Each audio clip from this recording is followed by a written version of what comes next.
All of this started in the 80s, of course, when Mrs. Thatcher was in power. So, there is a reason why we're called NoFit State Circus. It was a social comment. So it was quite a radical group of kids, basically, that started this. You have to bear that in mind.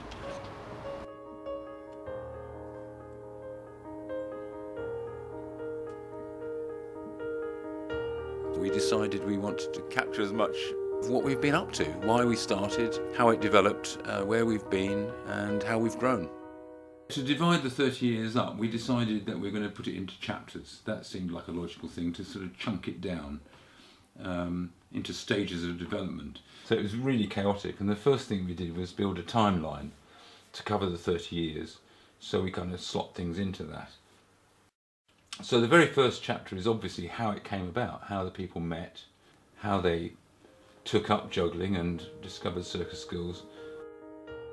My name's Ali Williams. I'm the creative director of NoFit State Circus, but this year I've got an additional responsibility, which is managing the archive project, bringing together a team of incredibly talented individuals to go through an enormous body of work, 30 years of working with the circus and collecting together everything we've got, the press reviews, the photos, the programmes, the posters, the images, the old videos, trying to find all this material, props, costumes, everything we've got, and try and bring it all together into some sort of purposeful, meaningful place that can be used as a resource for other people. On the 25th birthday, we made 25 different boards. From the very early days of homemade costumes and jolly colours and comedy double acts and stuff, to the modern ones with very high-tech and quite sophisticated acts. So this sort of gives you an idea. Here's a real more recent one.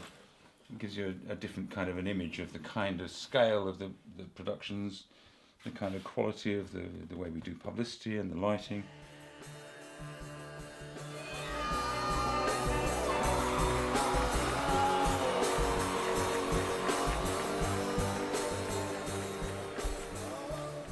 People go up in their attics and they find dusty old boxes, and I ask them to bring all the stuff in.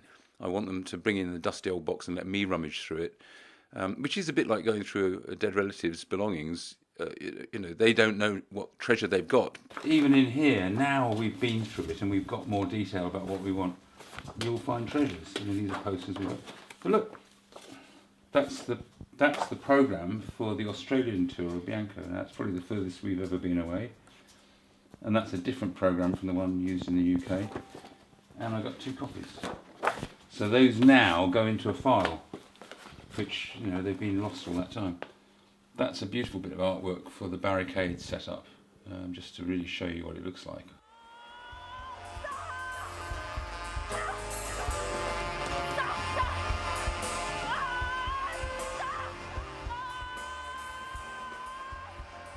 This project's been going on for a year, with loads of different people involved, lots of different volunteers from all sorts of walks of life, helping us scan photos, put together, edit videos, edit voiceovers, interviewing past performers and company members. You've got an April one there as well at the moment. So there's that one.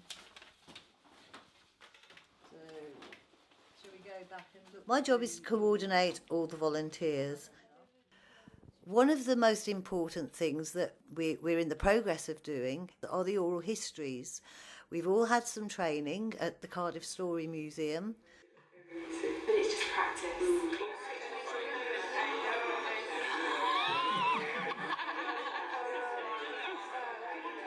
We ask people who've worked for the company a number of questions, all manner of questions. It's really, really interesting listening to them, and I know that the volunteers have really enjoyed that process. It's absolutely great volunteering. I get to contribute a lot of the skills that I already have, but as well as that, I get to learn a lot of new skills from other people and put those into practice as well. So it's always sharing and also learning at the same time. People do tell you in depth some of the outrageous things that they've done, or crazy things, or good memories, bad memories. This is Sophie Grant interviewing Maria for the NoFit State Archive Project. The time is 3 o'clock and the date is Monday the 26th. People always want to tell you their story and share their memories with you.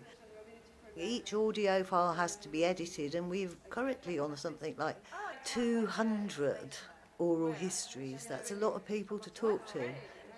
Okay, so I've moved on from paperwork, more or less, and just today, for instance, I got this, because I had a load of VHS videos, but I couldn't watch them. I didn't have a DVD player. And the National Screen and Sound Archive very kindly said, we can transcribe them for you if you donate them to the museum, to the archive. These are full shows, and I haven't even watched these. I'm in one of them, and I've never seen it. To me, the website is quite a crucial part of this. We hope it will be helpful to students of circus, students of the arts, journalists, and a whole range of people who might find it interesting.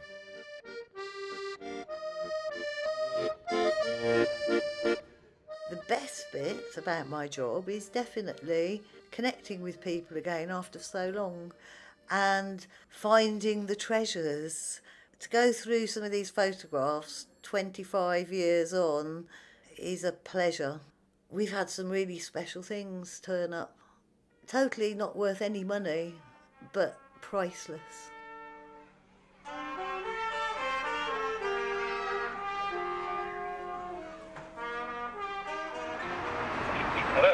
Hi, it's Catherine.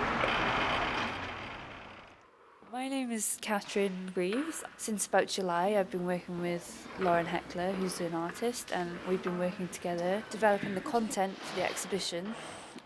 Both of us didn't want the exhibition to be completely linear in terms of time, thinking it would be quite nice for it to be thematic. So Early Days looks at beginnings, how it started, and then Transformations includes the shows that have had particular significance in the development, as well as personal developments, people whose lives have been completely influenced by being involved with NoFit State. So we've been working with Ree Matthews, who's in charge of wardrobe, almost learning the history of the company through costume, which has been fascinating really, and learning about where the costumes have come from. One of the artefacts I particularly liked was quite a big green dress that was featured in the Taboo shows. This is a dress that Natalia performed a trapeze routine in. You know, these performers are very, very skilled. Something that has impacted me is the amount of trust that Ali has given both Katrin and I. She basically said to us, you know, look at the content, figure it out and do it. I give you the freedom to look through all of this incredible stuff and to put together this exhibition that will inevitably mean so much to so many different people. So many people have been involved. It's been quite difficult, like, do we privilege this person's story over this person's? Because it doesn't matter how small your involvement is or has been, sometimes that's still had a big impact on somebody's life. This is the crunch point, or one of the crunch points for me is today we're going to take the first 3 of the Glamorgan Archive boxes over to them. They said anything we do helps, because a lot of people just dump material on them and say, right, sort that out. But I think we've done it right, and I'm a little bit nervous, but I'm looking forward to them seeing what we've done. I brought the first couple of boxes in. We've got about 17 altogether, and I just wanted to get some feedback on whether we're approaching it the right way. Yeah, well, I think so. Looking from that looks great, because all these photographs are in the Melanex sleeves, which means that people can handle them without worrying about getting fingerprints all over them. And that's great for us because photographs are just damaged so quickly by the oils from our fingers. When the NoFit State Archive comes here, it'll be on these shelves in these strong rooms, but it'll be in the proper environmental conditions, repackaged into the proper acid-free packaging. And it'll also contribute to the sort of breadth of the collections that we have. So you should be able to come in and find out about everything that was happening in Cardiff and the wider area in Glamorgan just by looking at the records. And so the NoFit State Archive will make a huge contribution to that.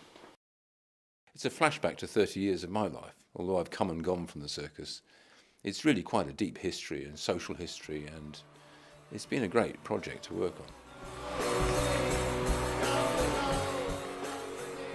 It's going to be a fantastic resource for everybody in the future, and we're really delighted to have been able to do this, thanks to the Heritage Lottery.